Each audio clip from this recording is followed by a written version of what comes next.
Hey there, Sharon Horne-Ellstrom here. Welcome to day 129 of our Supersize Your Business Annual Challenge. Had to hop off. I usually record on Facebook Live, but 3 times it just kept scrolling and scrolling. They must be messing with Facebook Live again. So I just hopped on my phone camera, and I'll record this for you today. Today we're talking about doing this one thing to supersize and scale and grow your business. And we'll talk about that. I'll tell you that one thing and what it is after we talk about the SOAP framework. Why? Because we're on step 2 of the SOAP process. This is a process we came up with during the pandemic to keep us moving forward. I don't know about you, but in my life, I was faced daily with challenges, some of which I had never even considered before. My most dire one, to be honest, was I didn't know how I was going to take care of my nails and get my nails done, because I usually go to the salon every 2-3 weeks and get my nails done. Kind of my fun little reward for living my life. And I ended up having to take a dog nail grinder and grind my nails off because COVID went so long, right? I had to go a year without getting my nails done. It was terrible. Big problems, right? Third world problems for sure, or first world problems for sure. Well, today we're talking about the SOAP framework because that's where this came from. And I've taught it for, since 2020 now. So this is the 6th year I've been teaching it and sharing it with people. Why? Because it's one of those tools that's super flexible and extremely powerful. And once we learn it and we install it in our subconscious, it's just another tool in our toolbox for living our life in a way that is easier and more flowing for us. I don't know about you, but I tend to live in chaos. And I need to find tools and things to simplify the world around me and the world within me in order to create the life that I actually really, really want. So step 2 of our SOAP process, our SOAP framework, is O, and O stands for options. What are the options possible? How am I going to go about filling the gap between where I am and where I want to be with respect to this area of mental health or well-being that I've selected? I usually select being a better listener, but that's not what I chose this time. I haven't shared what I chose this time yet, and maybe I'll do it tomorrow as we take action on it. Did you do your story yesterday, your current story and your desired story? Because we need to do that before we can brainstorm ways to fill the gap between where we are and where we want to be. I like to use the 10-3-1 tool. Again, here's another tool that I actually started using after coming up with the SOAP framework during the pandemic to keep me moving forward. We always create things for ourselves, and when they work, if we're smart, we share them with other people to make the world a better place. So the brainstorm 10-3-1 tool is we just brainstorm a minimum of 10 options and we write them down. I already have my little carry around sheet ready thanks to my middle granddaughter. She likes to do art for me. She was doing her work. I guess I work too much and I'm setting a bad example for the girls. But I'm in the middle of a big project and a big launch, which is next Friday. So mental health, brainstorm all the different possible ways or that you can come up with at least 10, do a minimum of 10 to go from where you are to where you want to be with respect to that area of mental health. Guess what? We always know exactly what to do. We just don't give ourselves permission to write down and actually listen to ourselves and choose the thing that we know is right for us to do. So I will do my 10 today. I challenge you to do your 10 too. And then let's hop into today's topic. Today's mental health and well-being topic is reading. I'm sure you've heard the expression readers are leaders, and it's absolutely, at least in my experience, been 100% true. You don't have to read to be a leader, but the leaders that I know that read and continue to grow and improve and learn are the best leaders.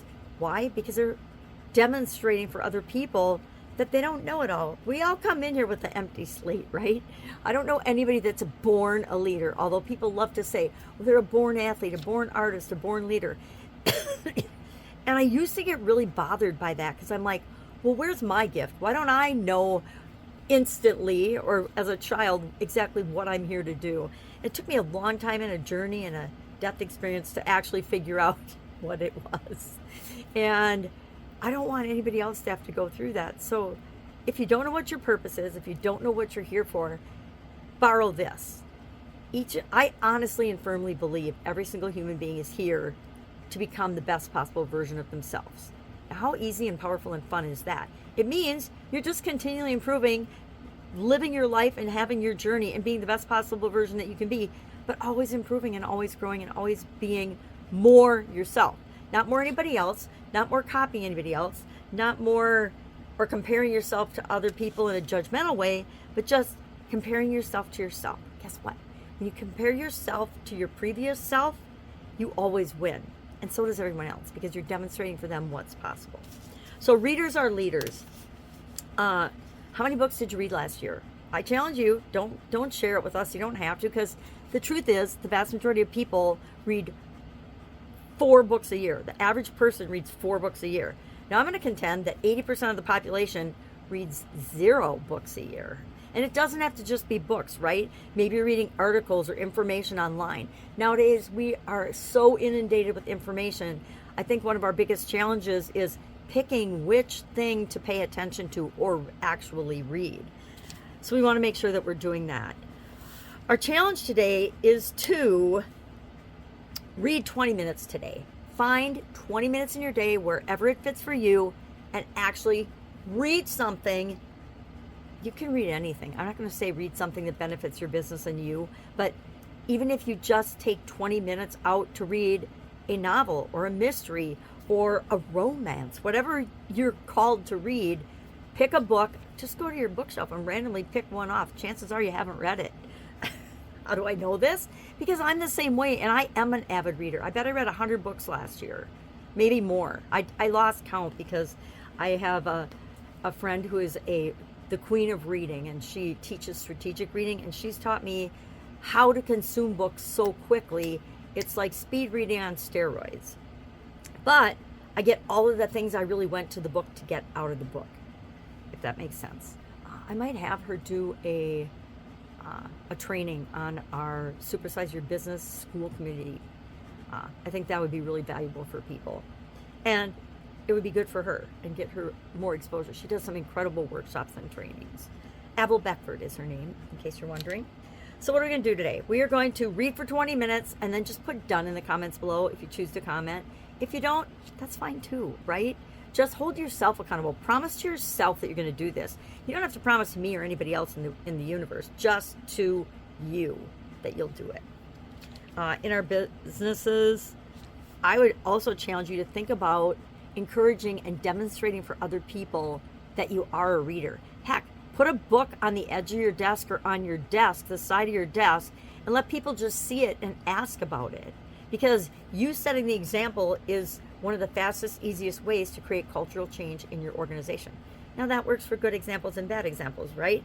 If you're going to set a bad example, don't do that in your business. That's my advice.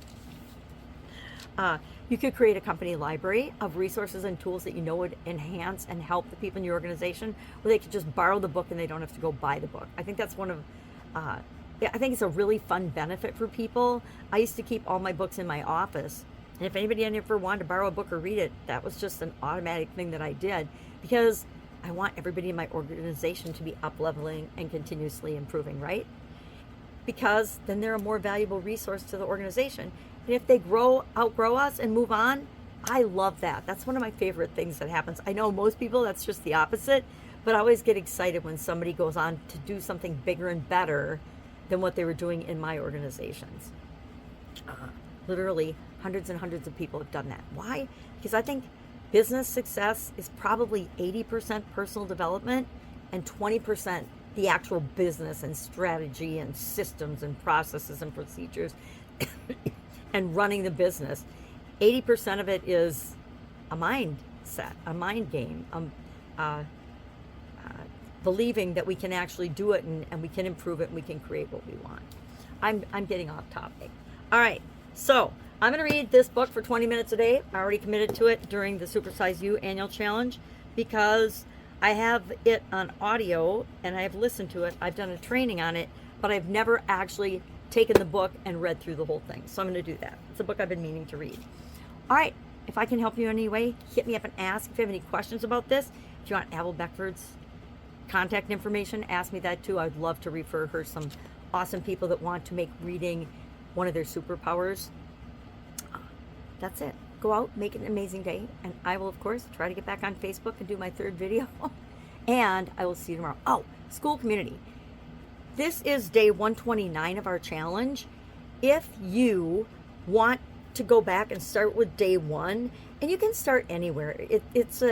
I do it in different orders every year, but if you want access from the beginning of the year all in one place, I put it on my school community, on the school platform, and I would be glad to offer you free access to that, but you just have to put Supersize in the comments below and let me know that you want to do that.